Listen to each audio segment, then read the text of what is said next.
everyone, and thanks once again for tuning in to Smash Factor TV. My name's Natalie Adams.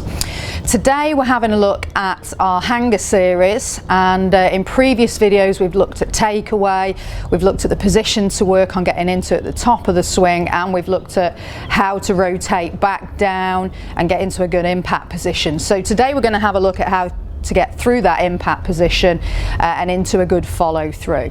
So again, if we're looking at the hanger, we've got the hanger taped to the handle of the club. We've talked about as we take the club back, we want to feel like we've got that hanger pointing more behind you. At the top of the swing, we want that hanger pointing at the target line. As we swing down, we want to turn the body so the hanger moves along the target line towards the ball. And then we want to work on having the point of the hanger pointing to the left of your body as you go through impact.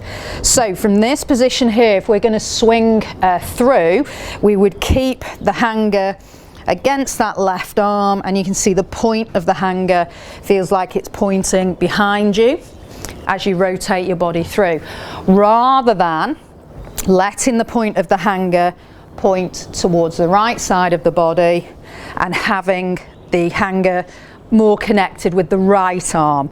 That would give you more of a flicking action with the wrist as you go through. The body's not rotating as well as it could. So again, if we go into that impact position, we've got the hanger feeling like it's against the left arm. We've got the point of the hanger pointing to the left of the body.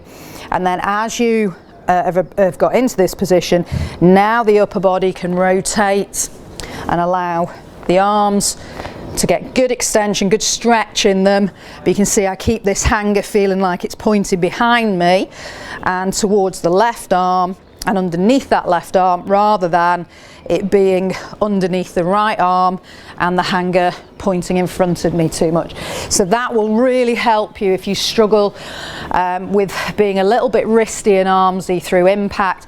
That will really help you get a sense of how to turn the body and then how to get the arms and the club released into that shot. Work on that to start with, just to get the feeling of it. Again, you can hit full shots with the hanger on, but I'd maybe suggest just hitting little half shots. Maybe use the pitching wedge so you can work on your pitching with this to start with, just so you're taking the club halfway back and then you're working on getting into that impact position, and then you can see that follow through position as you come through, rather than getting into this kind of position where you're starting to be a little bit wristy as you go through impact. It should give you a much better strike because the club head won't be travelling upwards if you're not flicking the wrist through impact. It will give you a better trajectory as you swing through, so we should get a more penetrating flight, and you should have a lot more control over the club face because you're using the turn of the body and quietening the arms down rather than being so wristy and using the arms a lot as you go through impact.